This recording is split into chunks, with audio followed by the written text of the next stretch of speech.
목소리로 고백할까요? 우리 모두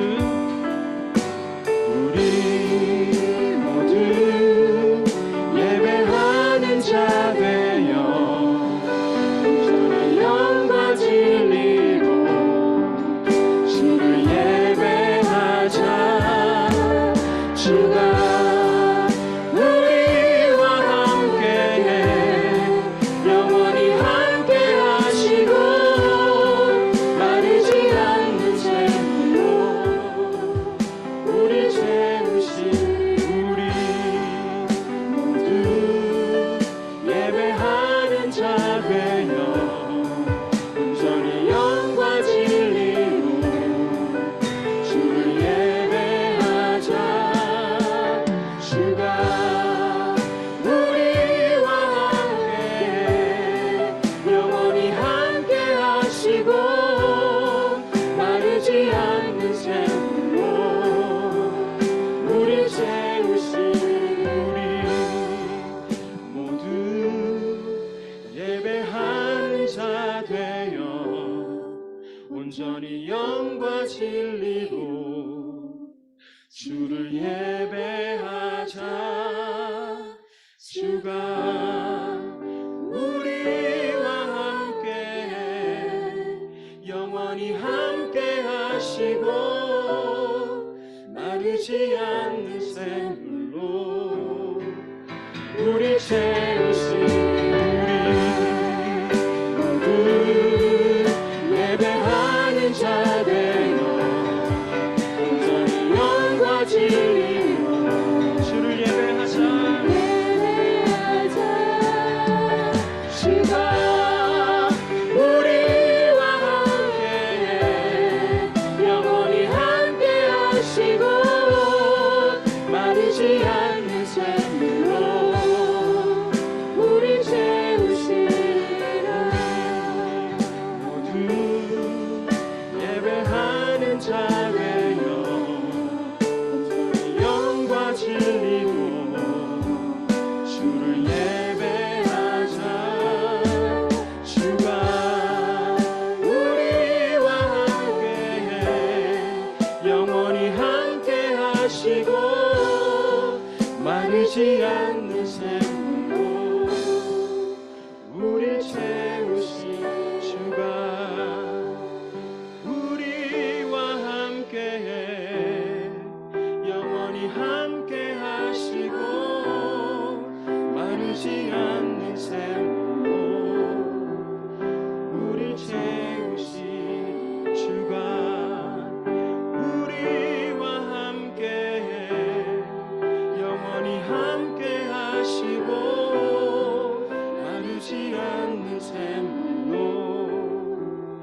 우리 채우신 주가 우리와 함께해 영원히 함께 하시고 마르지 않는 샘물로 우리 채우시리라. 여러분, 그런 하나님을 믿으십니까? 안 믿는 것 같은데.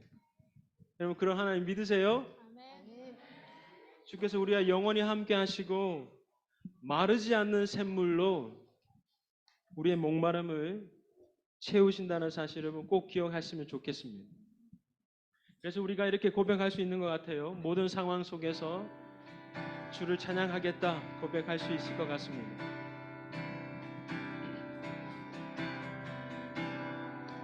모든 상황 속에서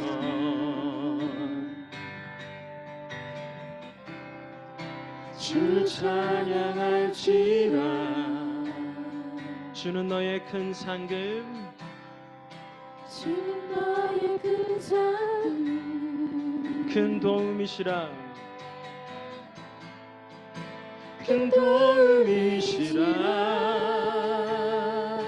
주의 얼굴 구할 때, 주의 얼굴 구할 때, 주의 영을 부으사, 주의 영을 부으사, 크신 사랑 안에서,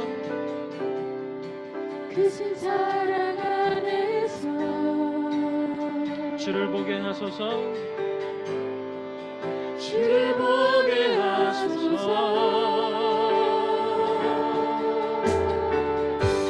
내 영혼이 확정되고 내 영혼이 확정되고 확정되었사오니 믿음의 눈들어 믿음의 눈들어 주를 바라봅니다.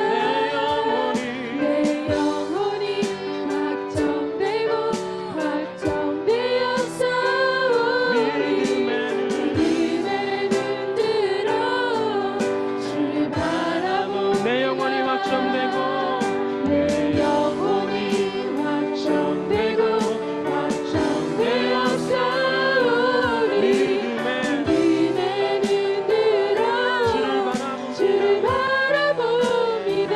내 영혼이 확정되고 확정되었사오니 믿음의 눈들어 주를 바라봅니다. 우리 다시 고백합시다. 모든 상황 속에서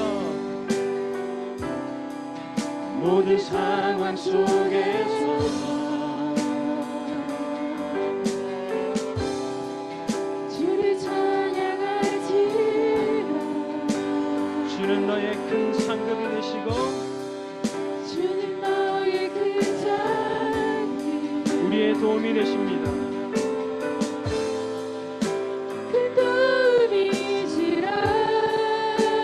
주의 얼굴을 구할 때 주의 얼굴 구할 때 주의 영을 부사 주의 영을 부사 크신 사랑 안에서 크신 사랑 안에서 주를 보게 하십시오.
예배하는 자 되어 온전히 영과 진리로 주를 예배하자. 주가 우리와 함께해 영원히 함께 하시고 마르지 않는 샘으로 우리 채우시. 우리 모두 예배하는 자 되어 온전히 영과 진리로 주를 예배하자. 주가 우리와 함께해 영원히 함께 하시고 마르지 않는 샘으로 우리 채우시. 주가 우리와 함께해 영원히 함께 하시고 마르지 않는 샘으로 우리 채우시리라.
선한 힘에 고요히 감사하며 그 놀라운 평화를 누리며 난 그대들과 함께 걸어가네. 나 그대들과 하늘을 여네. 그 선한 힘이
같이 하나가 되게 이끄소서.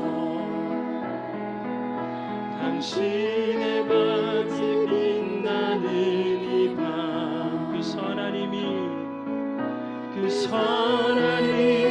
우릴 감싸시니 믿음으로 일어나리 기대하네. 주 언제나 우리와 함께 계셔. 하루 또 하루가 늘 새로워. 그 선한 힘이 우릴 감싸시니 믿음으로 일어나리 기대하네. 주 언제나 우리와 함께 계셔. 하루 또 하루가 늘 새로워. 우리 한 번만 더 고백합시다. 그 선한 힘이 우리 감싸시니 믿음으로 일어나리 기대하네.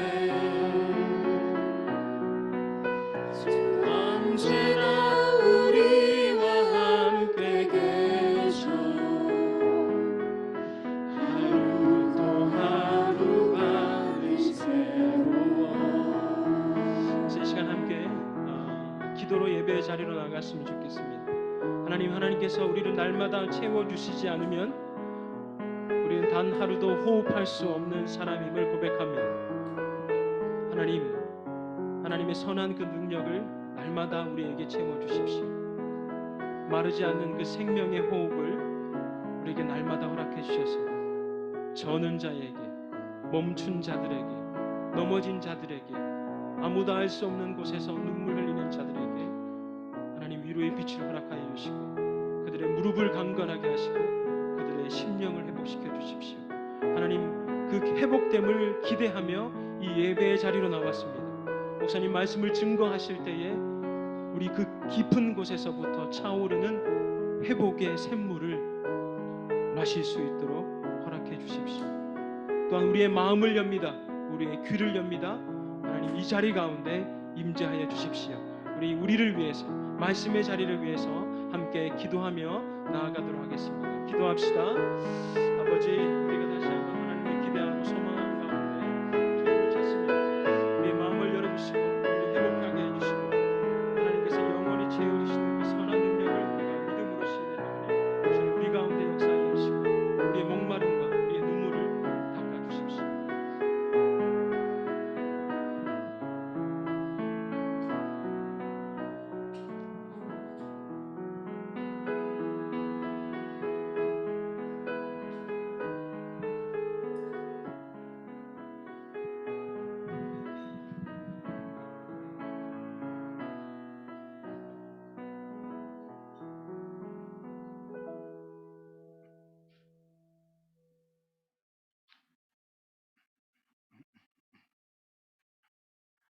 다 같이 기도드리겠습니다. 살아계신 하나님, 오늘도 이렇게 모여서 주일 예배를 드릴 수 있게 해주셔서 감사합니다. 사랑하는 하나님, 우리는 당신이 우리 각자의 믿음의 삶을 통해 계획하신 뜻이 있다고 믿어 의심치 않으며 우리의 삶을 통해 그 뜻을 깨닫고 따르며 살아가길 간구하는 크리스천들입니다. 하지만 우리는 오늘도 세속의 어지러운 삶을 살다가 언제나 그렇듯이 다시 황망하고 무거워진 마음으로 주일 하나님 앞에 다시 섭니다. 우리에게 지어진 죄성에 물들어 나태하고 교만하고 배려 없는 삶을 살며 바람에 휘둘리는 가시나무들처럼 서로 여기저기 상처를 주고 또 상처를 받기를 계속하다가 한없이 부끄러운 마음으로 주님 앞에 다시 섭니다. 하나님, 우리는 당신이 허락하신 지상에서의 이 여정 곳곳에 기쁨과 행복을 선사해 주시는 만큼 또 그만큼의 도전과 고난도 지워주심을 알고 있습니다. 하지만 그 어떠한 순간에도 우리는 당신이 항상 우리와 함께 계시고 우리를 떠나거나 버리지 않으시며 결국 우리의 삶을 불안과 허무의 골짜기에서 감사와 은혜와 승리의 천국길로 이끌어 주실 것을 믿습니다. 그러한 과정에 있어서 우리에게 기쁨과 행운이 찾아올 때는 헛된 욕심과 자만으로 그것을 놓치지 않고 감사와 기도로 그 기쁨을 온전히 누릴 수 있는 지혜를 허락하여 주시옵소서. 반면 우리가 불행함과 고난의 시간을 헤쳐나가는 동안에는 당신의 너그러운 위로와 보살핌 안에서 의연히 나갈 수 있는 용기를 허락해 주시옵소서. 지난 일의 실수를 후회하고 체념하기보다는 그 실수가 앞으로의 우리를 더 단단하고 지혜로운 하나님의 사람으로 만들기 위한 당신의 뜻의 일부였음을 증거하는 삶을 살 수 있도록 이끌어 주시옵소서. 또한 당신이 펼치시는 뜻이 우리 자신에게만 있지 않고 가족과 이웃과 사회를 섬기고 사랑하는 데 있다는 것을 우리는 다시 한번 명심합니다. 나의 이기적인 본성과 좁은 마음을 넘어 주변 사람들을 항상 친절과 배려로 대할 수 있는 너그러움과 지혜를 허락해 주시옵소서. 또한 나보다 힘없고 어려움에 처한 사람들을 위해 옳은 일을 말하고 옳은 행동을 할 수 있는 용기를 주시옵소서. 어느새 활기찬 2023년 한 해의 시작을 지나 즐거운 설 명절을 앞두고 있습니다. 우리 교회 각 가정에 하나님이 주시는 넉넉함과 평안이 깃들기를 기원합니다. 또한 우리 중에 어려운 시간을 보내고 계신 분들도 계십니다. 하나님 그분들과 가족들의 마음을 어루만져 주시고 드리는 이 예배가 그분들에게 위안과 평안이 될 수 있기를 소망합니다. 말씀 전하시는 목사님에게도 지혜를 내려주시고 우리 성도님들 모두가 참된 교인으로서의 한 주의 삶을 묵상하는 의미 있는 예배 시간이 되도록 허락해 주시옵소서. 예수님의 이름으로 기도드립니다. 아멘.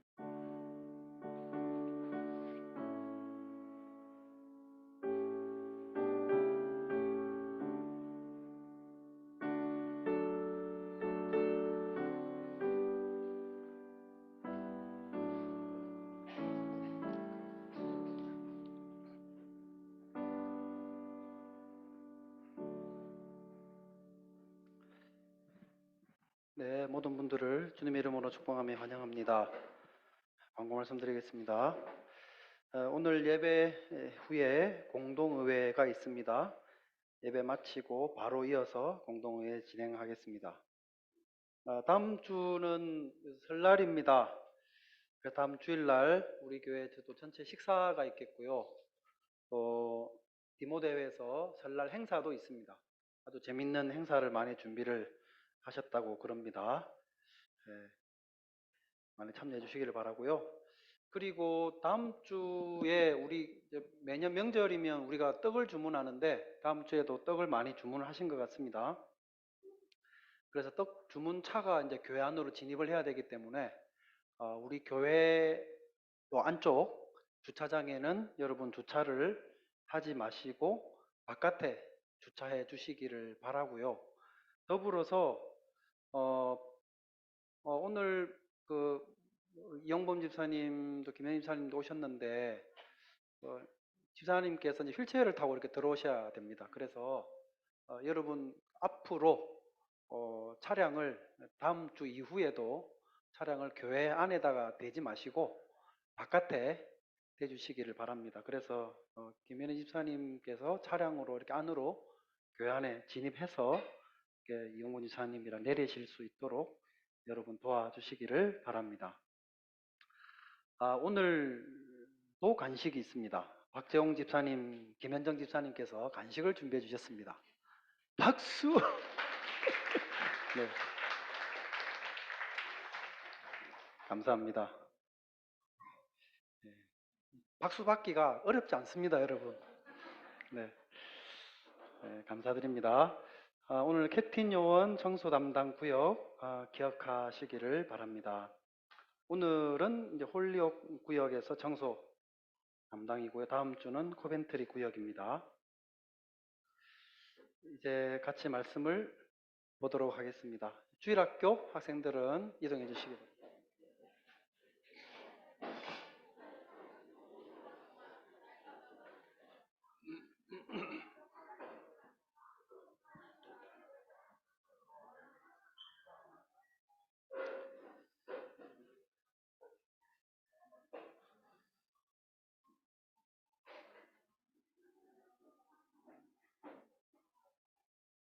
로마서 9장 14절에서 16절 말씀입니다.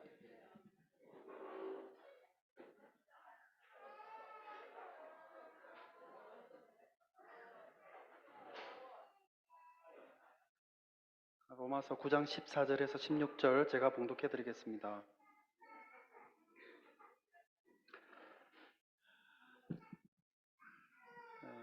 그런즉 우리가 무슨 말하리요? 하나님께 불의가 있느냐? 그럴 수 없느니라. 모세에게 이르시되 내가 긍휼히 여길 자를 긍휼히 여기고 불쌍히 여길 자를 불쌍히 여기리라 하셨으니 그런즉 원하는 자로 말미암음도 아니요 다른 박질하는 자로 말미암음도 아니요 오직 긍휼히 여기시는 하나님으로 말미암음이니라. 아멘.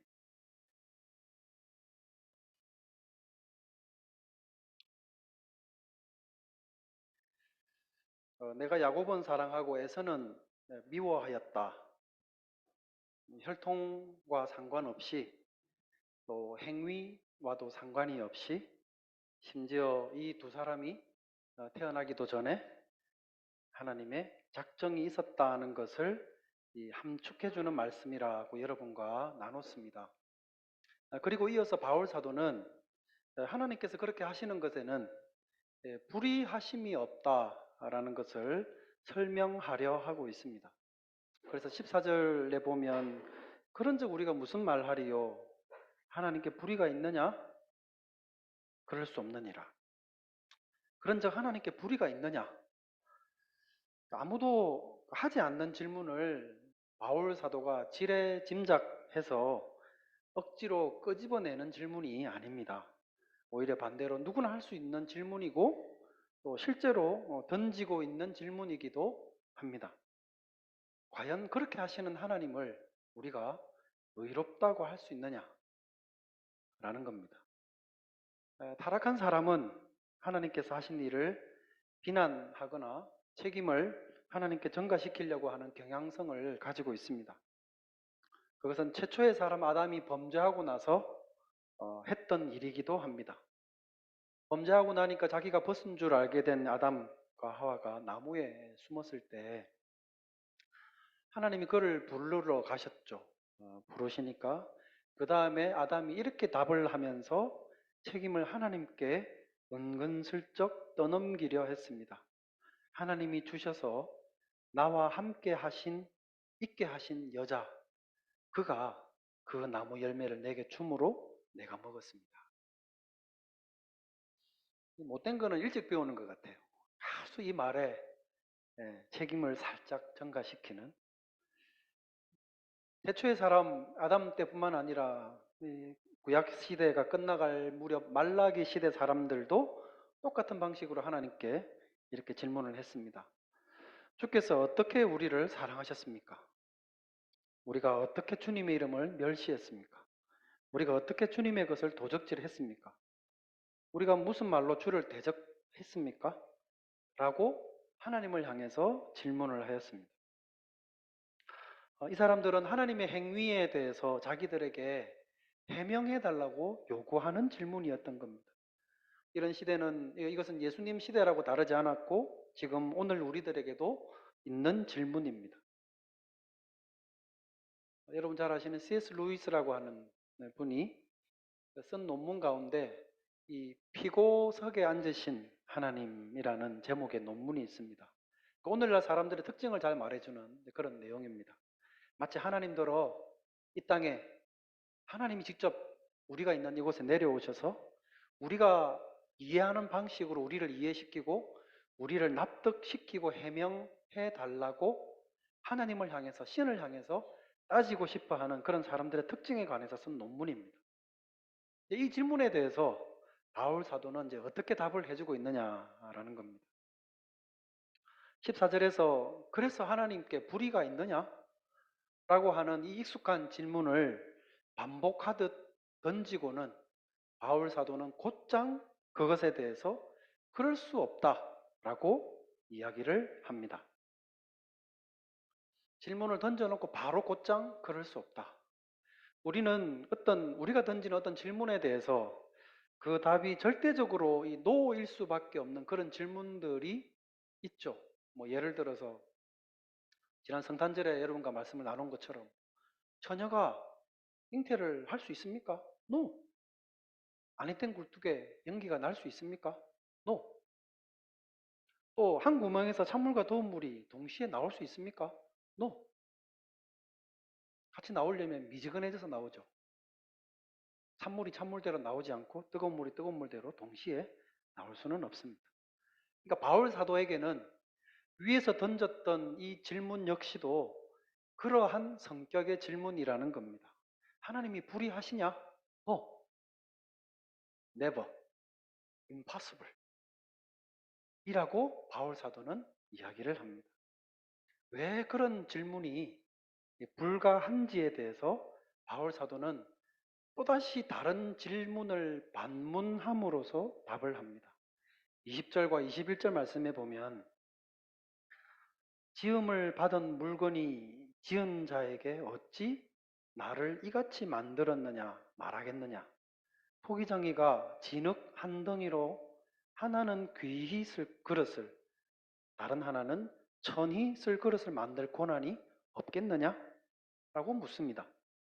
하나님은 진흙으로 그릇을 만드는 토기장이와 같은 권한을 갖고 계신 분이라고 지금 이야기를 하는 것 같지만 사실은 이 질문에는 하나님과 우리 사이에는 넘을 수 없는 큰 존재적인 그런 차이가 있다는 것을 우리에게 말해주고 있는 것입니다. 그러니까 이 극복할 수 없는 존재적인 차이를 사실은 극복해야만 이해할 수 있고 납득할 수 있는데 그런 존재적인 차이를 극복하지 못하면서 그분을 향해서 질문을 던진다고 하는 것이 그게 무슨 의미인지를 우리로 하여금 바울 사도는 자각시켜 주려고 하는 겁니다. 근데 이 토기장의 비유는 이 지금 오늘 본문 로마서에만 있는 게 아니라 구약에도 몇 번 등장을 합니다. 하나님께서 구약 백성들을 책망하기 위해서 이 토기장의 비유를 사용하신 적이 있는데요. 그 비유를 가지고 하나님께서 어떤 방식으로 당신의 백성들을 책망하셨는지를 살펴보는 게 도움이 됩니다. 그래서 그 부분을 잠시 언급을 하면 먼저 예레미야서에 보면 예레미야 18장 1절에서 6절까지에 나오는 말씀인데요. 내용이 길기 때문에 읽지는 않고 그 내용만 말씀을 드리면 하나님께서 예레미야에게 갑자기 토기장이가 있는 집으로 가라고 명령을 하십니다. 하나님이 가라 그러시니까 갔죠. 토기장이가 이렇게 그릇을 빚고 있는 것을 보고 있습니다. 쫙 진흙으로 이 그릇을 빚다가 갑자기 손에서 탁 이렇게 엉그러져 버렸어요. 그러더니 그걸 가지고 다시 원래 만들려던 그릇은 뭉개져 버렸으니까 못 만들고 남아있는 걸로 다른 그릇을 이렇게 만든 거예요. 그것을 보면서 하나님께서 이렇게 예레미야에게 말씀을 하십니다. 토기장이가 흙으로 무슨 그릇을 빚든 그건 토기장이의 마음이듯이 너희도 나의 손에 있는 진흙과 같은 존재들이다라는 것을 하나님이 말씀을 하시는 겁니다. 조금 전에 예레미야서 말씀을 예를 들었는데 이사야 말씀에도 보면 또 토기장이의 비유가 나옵니다. 근데 거기서는 이 토기장이를 향해서 불평하는 내용이 담겨 있습니다. 이사야 29장 16절 말씀에 보면 너희의 패역함이 심하도다. 토기장이를 어찌 진흙같이 여기겠느냐. 지음을 받은 물건이 어찌 자기를 지은 이에게 대하여 이르기를 그가 나를 짓지 아니한다 하겠으며 빚음을 받은 물건이 자기를 빚은 이에게 대하여 이르기를 그가 총명이 없다 하겠느냐. 하나님께서 지금 이 백성들을 책망하고 계신데 이유는 그들이 이 백성들이 하나님을 생각하는 방식이 마치 진흙이 진흙으로서 토기장이를 향해서 자기들과 같은 진흙과 같은 존재로 여기고 있다는 비유를 가지고 말씀을 하고 있는 겁니다. 하나님을 자기들과 비슷한 수준의 존재로 생각을 하고는 자기들의 이해 안에 하나님이 들어오셔야만 그것이 총명한 것이고 자기들의 이해를 벗어나면 그것은 총명하지 못한 것이라는 이야기를 사람이 하고 있다는 거죠. 이런 백성들의 이 패역함을 하나님이 책망하고 계신 겁니다. 너무 이 우스운 논리 아닙니까, 여러분? 하나님과의 앞에서도 말씀을 드린 것처럼 하나님과의 존재적인 차이를 극복하지는 못하면서 하나님이 하시고 있는 그 모든 일들은 내가 지금 다 알아야 되고 내가 이해하고 납득할 수 있어야만 그게 옳고 바른 것이라고 생각하는 사람의 태도. 이것을 가리켜서 조금 전에 이 구절에서는 패역함이라고 이렇게 표현을 했습니다. 패역이라는 말을 사전에 찾아보니까 사람으로서 마땅히 해야 될 도리에 어긋나고 순리를 거슬러 불순함이라고 이렇게 되어 있습니다. 이런 것을 마땅한 하나님 앞에서 우리가 마땅한 도리, 순리를 행하지 아니하고 거스르고 있는 게 패역함이라는 거죠. 또 하나 45장에 보면 이사야 토기장이의 비유가 또 나옵니다. 거기는 이 토기가 토기장이와 다투려고 하는 자세에 대해서 이야기를 합니다. 45장 9절에 보면 질그릇 조각 중 한 조각 같은 자가 자기를 지으시니와 더불어 다툴진대 화 있을진저 진흙이 토기장에게 너는 뭘 만드느냐 또는 네가 만든 것이 그는 손이 없다 말할 수 있겠느냐 라고 적혀 있습니다. 보면 글씨를 잘 못 쓰는 악필들 있잖아요. 악필인 사람의 글씨를 보면서 야 너는 글씨를 손으로 썼냐 발로 썼냐 그러면 기분이 좋겠습니까 안 좋겠습니까 여러분? 여러분 영화배우 정우성 아시죠? 정우성이 팬 미팅을 하면서 이제 하는데 어떤 여자 팬이 쪽지를 이제 써서 이렇게 줬는데 그걸 이제 정우성 씨가 이렇게 읽습니다. 당신은 도대체 어디서 오셨길래 이렇게 내 마음 깊숙한 곳에 자리하고 계신가요? 라고 이렇게 이제 썼습니다. 그러니까 제가 봐도 정우성은 참 잘생긴 것 같아요. 야, 나도 정말 저렇게 생기고 싶다 하는 생각이 들 만큼 참 잘생긴 것 같아요. 그러다가 이제 이렇게 집에 와서 거울을 보면 무슨 생각이 여러분 드십니까? 아까 우리 권 목사님도 비자 베리피케이션 한다고 했더니 이건 아니다 했다는데 그걸 보면 이건 정말 아니다 생각이 들 수가 있죠. 하나님이 손이 있으시면 하나님이 손으로 빚었으면 이건 이럴 수는 없는 거다 라는 이야기를 할 수 있죠. 근데 지금 방금 그 구절이 그 이야기를 하고 있는 겁니다. 토기와 토기장이의 비유가 바로 그것이죠. 토기가 자기 모습을 보면서 이건 아니잖아. 저 멋진 자기도 있고 백자도 있고 청자도 있는데 왜 나는 개밥그릇이야? 라고 물으면 그냥 하나님께서 토기장이가 쓸 용도에 맞게 빚으신 것이 그 이유입니다. 하나님께서 토기장이이기 때문에 당신의 마음대로 뜻대로 할 수 있다는 것도 물론 맞지만 아까도 말씀드린 것처럼 더 중요한 것은 하나님과 우리와는 이 건널 수 없는 현격한 이 존재적인 차이가 있다는 것을 깨닫는 것이 중요하다는 거죠. 여기서 구약의 욥 이야기를 한 번 더 말씀을 드리고 넘어가야 될 것 같습니다. 욥은 너무나 의로운 사람으로서 하나님의 허락하에 사단의 시험을 겪었던 사람입니다. 주변의 지인들이 와가지고 상투적인 위로를 합니다. 권면도 하고 하는데 욥은 참 고집스럽게도 자기는 그래도 하나님 앞에서 올바르게 살고자 했다라고 하면서 자신 있게 이야기를 했습니다. 어떻게 보면 교만한 것처럼 보이지만 그의 말은 사실은 틀린 게 아니었습니다. 정말로 욥은 그렇게 살고자 했던 사람입니다. 그런데 욥이 딱 하나 잘못한 게 있다면 그게 뭐냐면 전능하신 하나님과 함께 이 변박하려 한 것입니다. 변박이라는 말은 뭐 옳고 그름을 따지는 것이랍니다. 그러니까 하나님 앞에 서가지고 하나님께서 지금 이렇게 하시는 게 이렇게 하는 게 지금 옳습니까 그릅니까? 하고 따지려 했다는 것이죠. 그분과 변론하고 그분과 다투려 한 그것이 유일한 그의 흠이라면 흠이었습니다. 사람의 기준으로 볼 때는 욥은 너무나 정말 의로운 사람이었습니다. 근데 그가 돌려서 하나님 앞에 서게 되었다면 그것은 다른 문제입니다. 나중에 그가 모든 고난을 겪고 나서 하나님을 다시금 새롭게 만나게 되었을 때 그는 이렇게 이야기를 했습니다. 42장 6절에 욥기 내가 스스로 거두어 드리고 티끌과 제 가운데에서 회개하나이다. 거두어 드린다는데 여러분 뭘 거두어 드린다는 말인 줄 아십니까? 그가 고통을 당하면서 하나님께 했던 수많은 질문들입니다. 나는 하나님 앞에 이렇게 살려고 했는데 내 처지가 이게 뭡니까 하나님?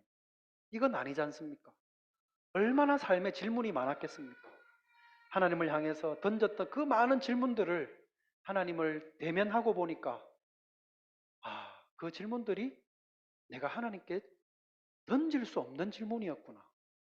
나는 하나님께 그런 질문을 던질 수 없는 존재였구나라는 것을 깨닫게 되었다는 거죠.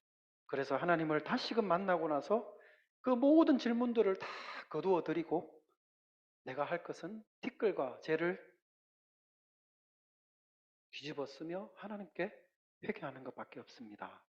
라고 고백을 한 그것이 우리가 말씀을 보면서 깨달을 수 있어야 되는 부분이라는 거죠. 다시 로마서로 돌아와서 바울 사도가 하나님이 불의하시냐라는 질문을 하고서는 바로 이어서 그럴 수 없다라고 한 것은 단지 그냥 이 신앙인들이 가지고 있는 어떤 진지한 질문들을 무조건 억누르려는 게 아닙니다. 무조건 믿어, 무조건 질문하지 마. 그게 아니고요. 하나님을 대항해서 하나님을 부인하고 하나님을 향해서 따지고 하나님과 변론하려고 하는 그러한 교만한 마음의 입, 그것을 바울 사도는 멈추게 하려고 한 것입니다. 하나님께서 선택하시고 유기하시고 하는 이 일에 담겨 있는 이제 또 하나의 측면을 말씀을 나눠 보려고 그러는데요. 15절에 보면 모세에게 이르시되 내가 긍휼히 여길 자를 긍휼히 여기고 불쌍히 여길 자를 불쌍히 여기리라 하셨으니 라고 되어 있습니다. 아까 위에서 읽었던 13절 말씀도 구약에서 인용한 말씀이듯이 지금 15절 말씀 역시도 구약에서 인용한 말씀입니다. 출애굽기 33장 19절에 있는 말씀을 바울 사도가 인용한 구절인데요. 그 의미를 조금 더 우리가 바르게 이해할 수 있기 위해서 구약 배경을 설명을 조금 드리겠습니다. 우리는 지난 시간에 이스라엘이라고 하는 이 민족의 역사가 하나님께서 아브라함과 그 아들 이삭과 또 그의 아들 야곱을 택하심으로서 시작되었다는 것을 나눴습니다. 그리고 그들에 대한 하나님의 선택에는 그럴 만한 조건이 있어서가 아니라는 것을 분명히 했습니다. 자, 이들을 이제 족장이라고 그러는데요. 족장 시대가 지나서 한 300년이 넘는 시간이 흘렀습니다. 이스라엘 백성들은 애굽에서 종살이를 하고 있었고 모세라고 하는 사람이 태어났습니다. 나중에 모세는 하나님으로부터 애굽 통치자 파라오에게 가서 내 백성 이스라엘 백성들을 다 내보내라는 말을 하라는 명령을 받게 됩니다. 가서 이야기를 그렇게 명령받은 대로 했더니 바로는 다음과 같이 말하면서 명령을 거부했습니다. 출애굽기 5장 2절에 보면 여호와가 누구간데 내가 그 말을 듣고 이스라엘을 보내겠느냐?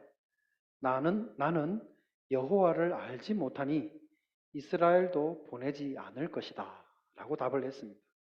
근데 그 결과로 인해서 그 이후로 9번의 많은 재앙들을 이 애굽 사람들이 당하게 되는데도 불구하고 매번 백성들을 보내기를 거부하였습니다. 그리고 마지막 10번째 재앙을 통해서 애굽의 장자들이 죽음을 당하게 되고 이스라엘 백성들은 하나님께서 알려주신 방법대로 함으로써 그 재앙을 그들은 피할 수 있었습니다. 이렇게 해서 이스라엘 백성들은 애굽에서 구출되어 나왔음에도 불구하고 이 백성들은 하나님을 향해서 그렇게 신실하지 못했습니다. 광야 생활하는 내내 불평을 했죠. 목이 마르다고, 배고프다고, 차라리 이전 생활이 훨씬 나았다고 온갖 불평을 하였습니다. 심지어 나중에 이 백성들의 후손들은 무슨 이유에선지 자신들이 하나님으로부터 특별한 대접을 받을 권한이 있다는 생각을 하게 되었습니다. 이유는 자기들은 이 아브라함의 혈통을 따른 아브라함의 자손들이기 때문이라는 그 이유였습니다. 근데 이 유대인들이 가졌던 이런 생각에는 사실은 옳은 게 하나도 없었습니다. 그들이 살아서 지금 광야길로 나오게 된 것, 그 역시 애굽의 장자들이 죽을 때 하나님께서 가르쳐 주신 방법대로 이들이 행함으로써 죽음에서 면할 수 있게 된 것 아니었습니까? 그 시간을 그 뒤로 되돌아가 보면 하나님께서 모세에게 가가지고 모세를 부르셨기 때문에 이 백성들이 애굽에서 나올 수 있었습니다. 다시 모세부터 더 이전으로 가볼까요? 하나님이 아브라함을 부르시고 그에게 약속을 하셨기 때문에 오랜 시간이 흘러서 모세에게 하나님 나타나셔서 다시 이 백성을 가나안으로 인도할 계획들을 말씀을 하셨던 겁니다. 아브라함을 찾아가시면 왜 찾아가심입니까?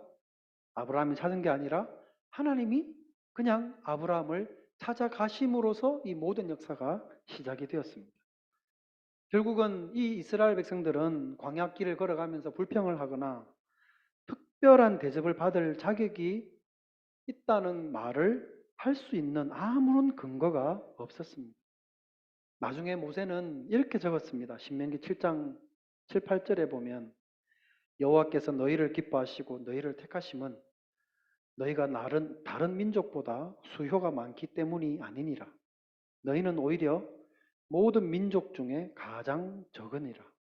여호와께서 다만 너희를 사랑하심으로 말미암아 또는 너희의 조상들에게 하신 맹세를 지키려 하심으로 말미암아 자기의 권능의 손으로 너희를 인도하여 내시되 너희를 그 종되었던 집에서 애굽 왕 바로의 손에서 속량하셨나니.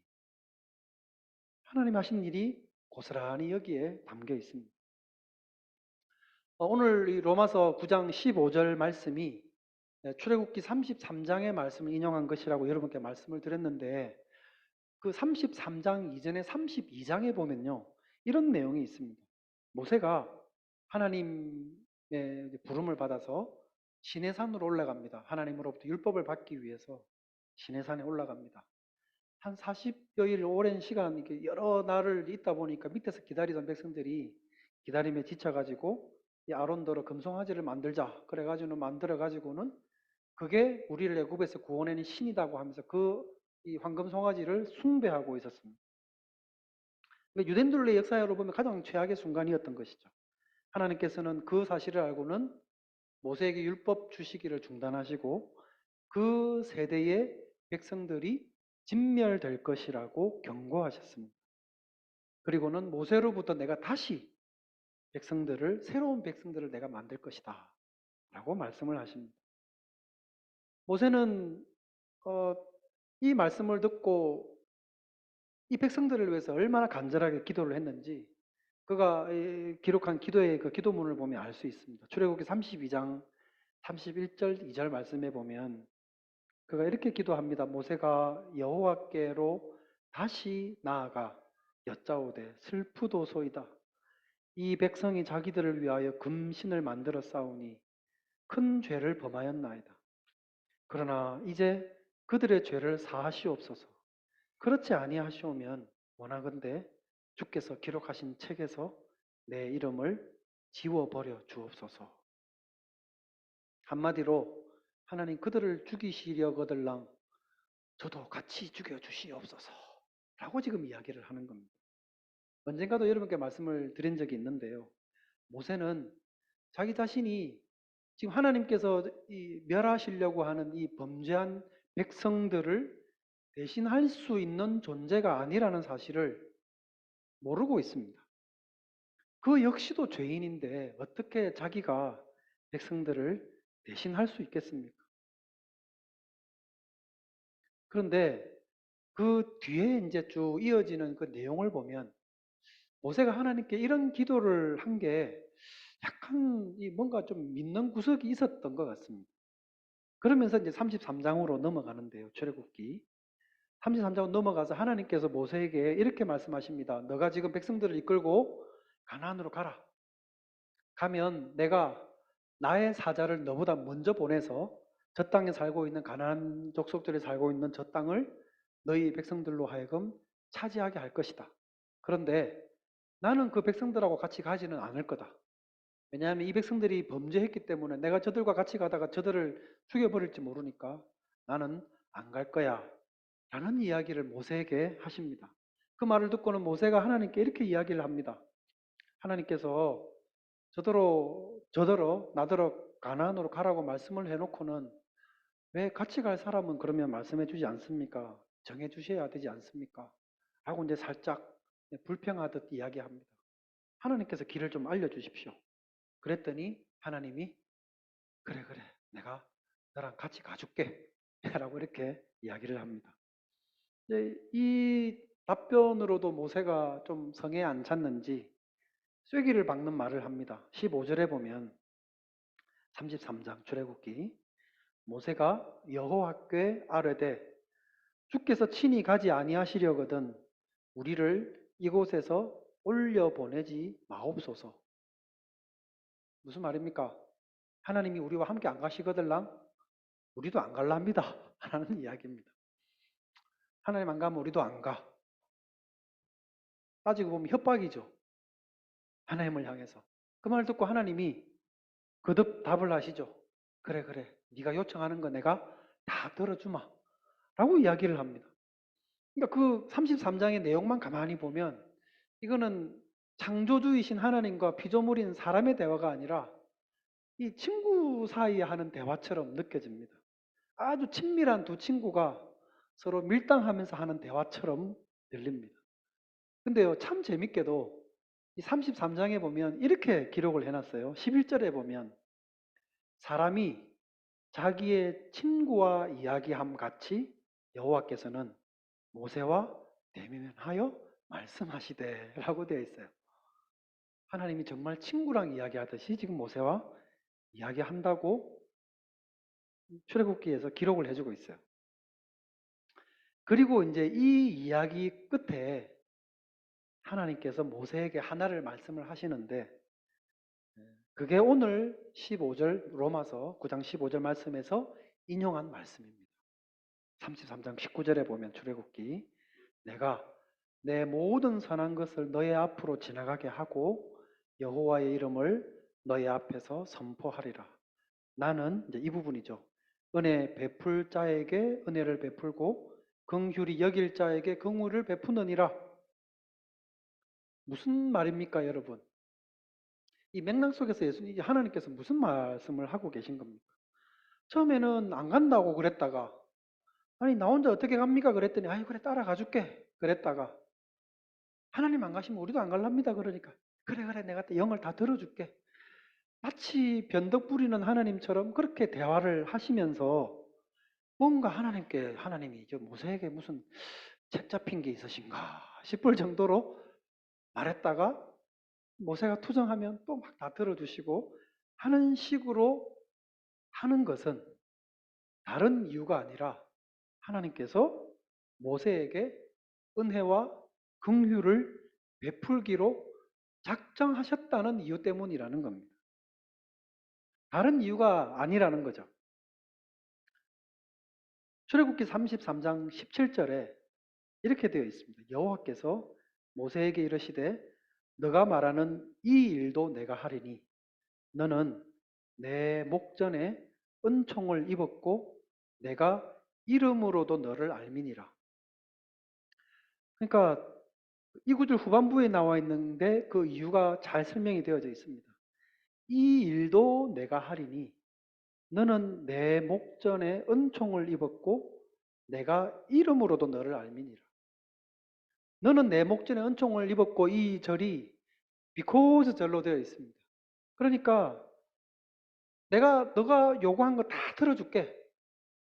이유는 내가 너를 목주기로 작정을 했고 너에게 은총을 베풀기로 작정을 했고 너의 이름까지도 내가 이미 다 알고 있기 때문이다. 백성들은 배교했지만 내가 그들에게 한 약속이 있고 내가 너에게 은총을 베풀기로 작정했기 때문에 너를 어떻게 해서든 내가 약속한 그 가나안 땅으로 인도할 것이다. 그래서 하나님은 모세가 내 혼자 어떻게 갑니까? 하니까 나도 가마 했다가 하나님 안 가면 나도 안 갑니다. 그러니까 그래. 나도 가줄게. 영을 들어줄게. 라고 하신 이유가 어떻게든 모세와 함께 그 백성들을 가나안 땅으로 인도를 하시고자 하는 뜻이 있었기 때문이었습니다. 여러분, 이 상황 가운데서 하나님께서 긍휼과 은총을 이 대화 속에서 빼버리게 된다면 모세에게 여러분 무엇이 남을 것이라 생각하십니까? 이제 이 구절을 이제 인용한 오늘 본문 로마서 본문으로 돌아가겠습니다. 9장 15절에 보면 모세에게 이르시되 이제 바울 사도가 인용한 겁니다. 로마서에서 모세에게 이르시되 내가 긍휼히 여길 자를 긍휼히 여기고 불쌍히 여길 자를 불쌍히 여기리라 하셨으니 왜 바울 사도가 이 구절을 여러분 인용을 했습니까? 선택과 지금 유기에 대해서 말하면서 이 구절을 인용을 한 것은 지금이든 그때든 우리의 삶에서 하나님의 은총을 빼버리게 되면 우리에게 남는 것은 아무것도 없다는 것을 말하는 것입니다. 그러니까 바울 사도가 지금 선택과 유기에 대한 이야기를 통해서 강조하고자 하는 것은 그렇기 때문에 어떤 사람은 구원받고 어떤 사람은 구원받지 못했다는 것을 막 강조하려는 것이 아니라 죄된 백성들 가운데 어떤 사람들은 하나님의 긍휼과 은총으로 구원을 입게 되었다는 것을 말하는 겁니다. 하나님께 있어서 우리는 토기장이에게 빚어진 토기와도 같은 존재입니다. 하나님이 빚으셨기 때문에 우리는 존재합니다. 현재 우리가 어떤 모양으로건 빚어져 있다는 사실을 만약에 깨닫고 있다면 그리고 혹이라도 어떤 질문을 여러분이 하나님께 드리고자 하는 생각이 머릿속에 있다고 한다면 그것은 분명히 여러분이 살아있기 때문입니다. 살아있기 때문에 생각을 하고 있는 것이고 살아있기 때문에 때로는 하나님을 향해 질문을 던지고 싶은 것이고 살아있기 때문에 때로는 따지고 싶은 마음이 생기는 것이고 살아있기 때문에 때로는 변론하고자 하는 생각도 드는 것입니다. 생명이 없으면 생각도 없고 변론도 없고 이치를 따질 수도 없고 인격도 없고 호흡도 없습니다. 여러분 하나님을 향해 질문이 생기신다면 그것은 여러분이 지금 하나님 앞에서 살아있기 때문일 것입니다. 여기에는 하나님의 긍휼함만이 모든 것을 가능하게 만들었습니다. 우리가 할 수 없는 것들을 하게 하셔서 생명을 얻게 하신 이 긍휼하신 하나님이 이 말씀 가운데 오늘 우리에게 선포되고 있습니다. 여러분 그 하나님을 기억하시기를 바랍니다. 하나님의 선택과 유기 그 가운데 담겨 있는 하나님의 긍휼하심을 보시기를 바랍니다. 그리고 그 긍휼하심을 노래하고 찬양드리는 우리가 되기를 주님의 이름으로 축원드립니다. 기도하겠습니다. 걸어가신 하나님 아버지 은혜를 감사합니다. 하나님의 기뻐하시는 뜻에 의해서 호흡이 없고 생명이 없는 우리가 생명을 얻고 인격을 갖고 생각을 하며 이치를 따지는 존재가 되었습니다. 거기에는 하나님의 긍휼과 은총이 있었기 때문임을 기억합니다. 하나님 말씀을 통해서 우리에게 베푸신 하나님의 은총을 늘 새롭게 깨달아가고 말씀을 통해 발견해가는 우리가 되게 하여 주시옵소서. 거룩하신 구주 예수님의 이름으로 기도드립니다. 아멘. 찬송가 299장 찬양드리면서 예물 드리겠습니다.